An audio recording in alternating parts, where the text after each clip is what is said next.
À toi la parole, camarade. Bon, ben déjà, un grand merci, ça fait vraiment plaisir.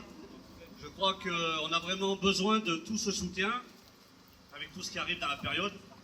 Je le redis parce que c'est important, mais au travers de ma convocation, et je vais vous donner des explications, c'est bien la CGT, la Fédération des mines et de l'énergie qui est visée dans sa globalité. Petite précision, parce qu'on est rassemblés ici à Montmorency, mais partout dans le pays, il y a des rassemblements qui se sont organisés, y compris en Belgique, devant l'ambassade française, avec les camarades de la FGTB, qui subissent eux aussi des répressions syndicales, parce que, comme nous, ils ont décidé de s'opposer à l'austérité organisée dans leur pays. C'est le cas aussi en Angleterre, hein. D'ailleurs, dans le journal de l'Humanité hier, vous avez pu vous apercevoir du soutien des camarades des syndicats britanniques de la classe ouvrière. Voilà, donc bon, l'audition s'est passée bon, correctement. Il n'y a pas eu de provocation particulière. Je vais affaire à des inspecteurs relativement tranquilles et qui voilà, étaient là pour faire leur boulot, rien de plus. Donc j'insiste à dire qu'il n'y a pas eu de provocation, ni à mon égard, ni même à l'égard de la CGT.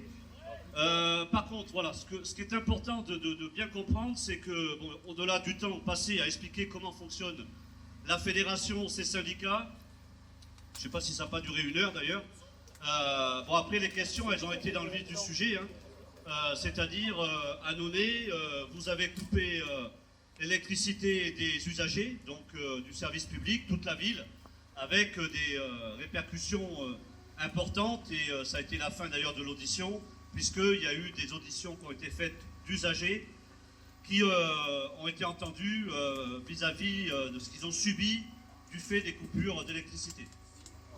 Alors il a fallu réexpliquer comment on a décidé de fonctionner avec les syndicats et les militants dès lors qu'on décide d'être en grève et dès lors qu'on décide de mener des actions. Donc forcément, j'ai rappelé d'abord que les syndicats sont souverains parce qu'ils pensaient que c'est Sébastien Ménespillet qui, d'un seul homme, expliquait à tout le monde comment il fallait faire, et puis du jour au lendemain, il fallait couper ci, couper ça. Donc j'ai rappelé que c'était un mouvement interprofessionnel, cette lutte contre la réforme des retraites, que sur les piquets de grève, il n'y avait pas forcément que des électriciens et gaziers qui débattaient et qui décidaient des actions qui étaient menées sur nos outils de travail.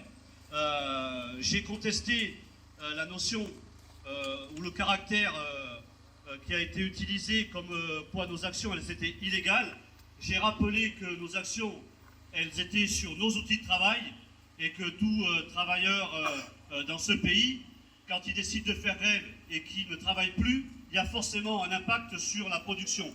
J'ai pris l'exemple d'une usine de fabrication de chocolat, mais à la fin, je leur ai pris quand même l'exemple plus clair d'un cheminot quand il est gréviste et quand il est conducteur, le train il part pas. Bref, donc on n'est pas dans l'illégalité, on décide de reprendre en main nos outils de travail et donc on agit sur nos outils de travail. Donc j'ai contesté fermement l'illégalité de nos actions. Bien entendu, ça se traduit, j'imagine, chez vous, mais j'ai de toute façon revendiqué et assumé pleinement en tant que secrétaire général de la fédération l'ensemble des actions qui ont été menées, à Annonay comme ailleurs. Donc ils nous ont expliqué quand même la gravité des actions et donc au-delà de l'impact illégal, l'impact que ça pouvait avoir vis-à-vis des citoyennes et des citoyens. Et donc je leur ai rappelé l'argument que Cédric avait développé avant que je parte, c'est-à-dire que si nous étions dans l'illégalité, alors celles et ceux, nos entreprises qui décident de couper chaque année 158 000 usagers, ça veut dire qu'eux aussi sont dans l'illégalité, parce que pour le coup, ils agissent de leur plein gré vis-à-vis de la population. Donc il y a 4 personnes qui ont été entendues suite aux coupures qui ont été menées, 4 personnes qui sont sous soit respiration artificielle, soit en fauteuil roulant électrique, comme par hasard. Bon, j'ai contesté le fait que pour ces 3 personnes, j'avais des doutes quand même que chez eux, ils n'aient pas une batterie de secours, soit pour l'alimentation, soit pour le fauteuil. Par contre, la 4e personne, c'est un peu plus un peu plus grave, et du coup, j'ai même fait noter au PV que si on pouvait avoir les coordonnées de cette personne pour présenter nos excuses, on le ferait. C'est une dame qui, malheureusement, descendait les escaliers au moment où la coupure a eu lieu et qui est tombée, et qui voilà, s'est fait mal, qui a été a priori hospitalisée. Donc pour cette personne, forcément, les choses sont beaucoup plus compliquées. Mais encore une fois, et on a su le faire, hein, je me rappelle dans le Nord avec l'EHPAD, on n'est pas des voyous, on n'est pas des terroristes, et quand il s'agit d'assumer nos actions, il s'agit aussi d'aller voir ces personnes et de leur expliquer ce pourquoi on a agi de telle manière, le 7 ou le 8 mars d'ailleurs. Bon, bien entendu, ils essayaient, à travers ma personne légale, de me porter donc responsable des actions qui ont été menées. Donc je leur ai rappelé que c'est pas comme ça qu'on fonctionnait, y compris le 7, j'étais à Velaines, au piquet de grève, donc devant le site d'EDF, donc dans la Meuse, et que le 8, j'étais sur le site d'LNJ à Montoire. J'ai des preuves, hein, j'ai tenu, d'ailleurs, j'ai répondu à la presse, j'ai fait des prises de parole. Bon, après, ils ont cherché à savoir qui a agi. Je leur ai dit que je ne savais pas. J'ai aussi précisé que j'avais aucune certitude que ce soit le syndicat local qui ait organisé piquet de grève et décidé avec les grévistes de mener ces actions. Voilà, donc je leur ai dit qu'il n'y avait pas de syndicat à annoncer et donc qu'il fallait très certainement revoir leur enquête sur le sujet. Bref, je ne vais pas vous refaire toute l'audition parce qu'elle a été assez longue. En plus, sans clim et sans ventilo, je ne vous raconte pas la chaleur qu'il faisait. Et je crois que Maître Borzakian, s'il enlève sa veste, il va pouvoir vous montrer la douche qu'il a prise. Mais il ne le fera pas. Non, mais après, peut-être, Jérôme, dire quelques mots d'ailleurs, puisque Jérôme a pris beaucoup de notes. Voilà, moi, pour conclure, je pense qu'aujourd'hui, l'état de droit dans ce pays a décidé de s'attaquer à la fédération et de chercher une condamnation. C'est clair. C'est clair, avec tout ce que l'on fait, on a été à la pointe contre la mobilisation, contre la réforme des retraites et la lutte que l'on a su mener. On a été à la pointe l'année dernière avec le conflit pour l'augmentation de nos salaires dans les entreprises des IEG et l'action qui a forcément duré, pas de nos faits, mais des directions de GRDF qui a conduit à faire grève jusqu'à la fin du mois de décembre et d'agir forcément sur nos outils de travail. Et puis depuis 2018, parce qu'on se bat pour l'avenir du service public de l'énergie, et j'ai tenu à rappeler dans le procès verbal que oui, on a mené des actions de coupure. J'ai rappelé que ce n'était pas des coupures, mais de la sobriété énergétique, et j'ai rappelé aussi ce que c'était la sobriété énergétique. Je leur ai dit qu'au moment où on était auditionnés, partout dans le pays, il pouvait aussi y avoir des coupures, et que personne ne s'est préoccupé de l'impact qu'elles pouvaient avoir sur les usagers, y compris ceux qui descendent des escaliers. Et je leur ai rappelé, et ça c'est important, que nous agissons aussi vers les bâtiments publics pour la gratuité et les remises en énergie pour ceux qui en sont privés.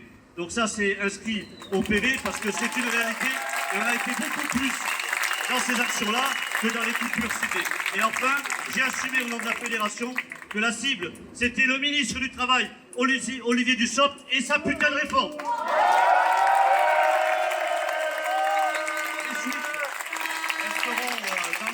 La décision du procureur de la République de Privas dans l'Ardèche, qui a décidé donc de missionner la gendarmerie de Montmorency pour m'entendre. L'audition donc va être envoyée, le procès verbal va être envoyé à la gendarmerie d'Annonay et au procureur de la République. Seule, elle décidera de donner suite ou pas à l'audition. On peut s'attendre ou pas à une convocation devant les tribunaux ou toute autre sorte de convocation. Maintenant, on reste mobilisés ensemble, une CGT unie avec les autres organisations syndicales. D'ailleurs, je salue leur présence. J'ai vu qu'il y avait Force ouvrière ce matin. Et comme quoi, la répression syndicale, si elle touche beaucoup de militants et de syndiqués de la CGT, il faut être unis, comme on sait le faire dans les actions donc en intersyndicale. Il y a manqué à l'appel, on saura s'en souvenir quand ils seront touchés eux aussi. Mais on ne va pas s'arrêter là. Nous, on reste mobilisés pour moi, pour Renaud et les autres camarades qui passent le 15 septembre à Marseille, pour Christophe et Alexandre le 21 novembre, donc à Bordeaux, et certainement d'autres qu'on ne connaît pas encore. Mais la justice de classe, c'est nous qui allons la faire, parce qu'on sera mobilisés. Et surtout, on lâche rien et on reste droit dans nos bottes, convaincus que pour l'avenir du service public, convaincus que pour gagner demain, il faut se mobiliser, faire grève et mener des actions. Donc surtout, ne soyons pas défaitistes et ne prenons pas ces attaques à cœur. restons humbles dans ce que l'on fait, parce que c'est nous qui avons raison. Donc mobilisés et à jamais pour l'avenir du service public, les camarades. Et merci.